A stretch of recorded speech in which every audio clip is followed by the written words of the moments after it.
श्री स्वामी समर्थ. जय लक्ष्मी माता. लक्ष्मी प्राप्तीसाठी आणि सुखी जीवनासाठी आजच्या व्हिडिओमध्ये मी तुम्हाला घरगुती तोडगे सांगणार आहे. चला तर मग जाणून घेऊया ते तोडगे. घरात एखादा छोटासा फिश टँक नक्की ठेवा. स्वयंपाकघरामध्ये चुकूनही औषध गोळ्या ठेवू नका. देवघरात कलश तर सर्वच ठेवतात, पण तुम्हाला माहीत आहे का कलशाचे नारळ कधी बदलावे? कलशाचे नारळ हे प्रत्येक आठवड्याला बदलायला हवं. कुलदैवतेच्या वाराला किंवा मंगळवार हा दिवस शुभ मानला जातो. नारळ प्रत्येक आठवड्यात बदलणे शक्य नसेल तर किमान महिन्यातील प्रत्येक पौर्णिमेला तरी बदलावे. टॉयलेट व बाथरूमचा दरवाजा नेहमी बंद ठेवा. घरात नेहमी सकारात्मक गोष्टी बोलाव्यात. आरडाओरडा, किंचाळून कधीही बोलू नये. देवाला दिवा लावताना नेहमी 2 वाती करून लावावा. घर हे नेहमी स्वच्छ, नीटनेटके ठेवा, म्हणजे मन देखील स्वच्छ, निर्मल राहील.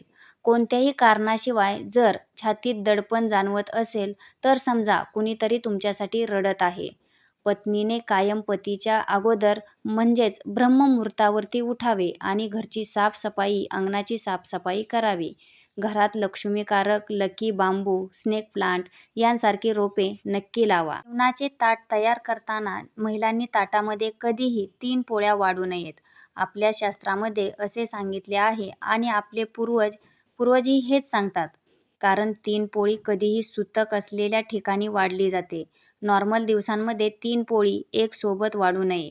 जर तुम्ही मुंग्यांना मारले तर तुम्हाला धनहानी होऊ शकते. सायंकाळी लक्ष्मी आगमनाच्या वेळेस आपल्या घरचे खिडक्या आणि दरवाजे उघडे ठेवावेत. रोज झोपण्यापूर्वी आपल्या पत्नीच्या तळहाताला नक्की स्पर्श करा, कारण स्त्रीच्या तळहातावर देवी लक्ष्मी वास करत असते.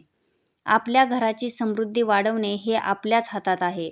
धर्मशास्त्रात प्रातःकालाच्या स्नानाला फार महत्त्व आहे. जे सकाळी 5 ते 6 दरम्यान केले जाते त्याला देवस्नान म्हटले जाते. याने घरात समृद्धी येते.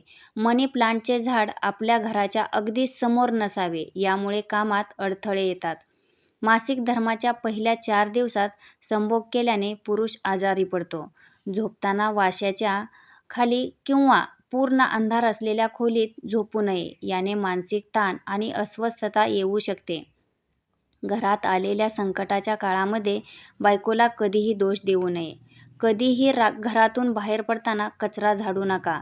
अमावस्या व चतुर्दशीला शारीरिक सुखाचा उपभोग घेतल्याने घरात नकारात्मक ऊर्जा वास करू लागते आणि शारीरिक व्याधी जडू लागतात.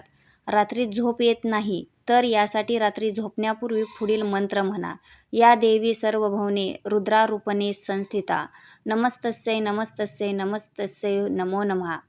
40च्या आधी बँकेत इतकी बचत करा की गरजेला कधीही तुमच्या दारावर थाप मारावी लागू नये. जर तुम्ही रोज मंदिरात दर्शनासाठी गेलात तर अपघात, आत्महत्या, खून यासारख्या अचानक घडणाऱ्या घटनांपासून आणि कोर्ट कचेरी यांपासून तुमचे संरक्षण होते. कर्ज काढून महागडे लग्न, मोठे किंवा चकचकीत मंडप, एका दिवसाच्या वरातीसाठी 30 गाड्या, डीजे आणि ढोलताशा वाजवल्याने कोणीही तुम्हाला अंबानी समजणार नाही.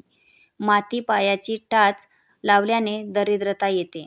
जास्त बोलणाऱ्या व कठोर शब्द वापरणाऱ्या महिलेच्या घरात लक्ष्मी कधीही येत नाही आणि अशा महिलेपासून नेहमी दूर राहावे.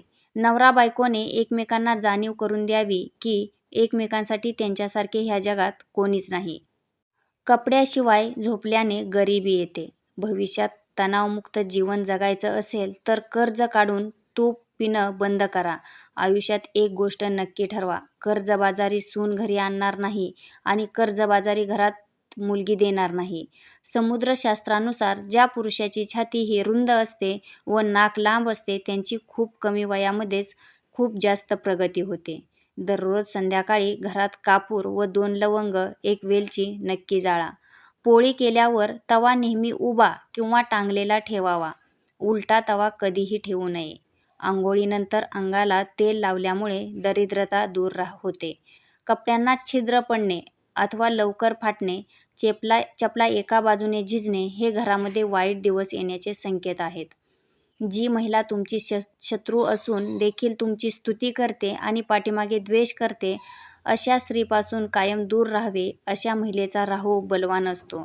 एका स्त्रीने आपल्या कुंकू दुसऱ्या स्त्रीला देऊ नये आणि दुसऱ्या कोणाकडून उधार घेऊ नये. घरामध्ये तुळशीचे रोप नक्की असावे, परंतु ते थेट दारासमोर नसून घराच्या उजव्या बाजूला असावे. घराच्या उत्तर दिशेला किंवा पूर्व दिशेला तुळशीचे रोप लावणे शुभ असते. दुसऱ्या माणसाला नग्न अवस्थेत पाहून गरिबी येते. रात्री नखे कापल्याने आर्थिक आणि मानसिक त्रास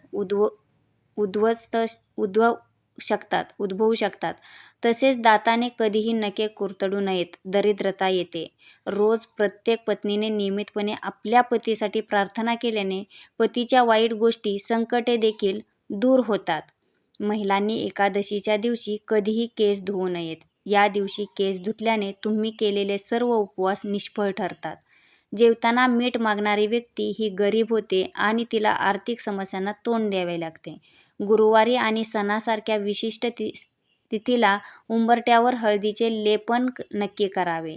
महिलांनी भांडे घासल्यावर ते लगेच रकान्यात रॅकमध्ये लावावेत. तसेच किचन ओट्यावर पसारा करून ठेवू नये. जी स्त्री कोणत्याही कामाशिवाय घरोघरी फिरत राहते, अशा स्त्रीपासून लक्ष्मीही दूर राहते व आपणही त्यांच्यापासून दूर राहावे. मुख्य दरवाजासमोर कधीही चपलांचा ढीग लावू नये. व्हिडिओ शेवटपर्यंत बघितल्याबद्दल धन्यवाद. श्री स्वामी समर्थ.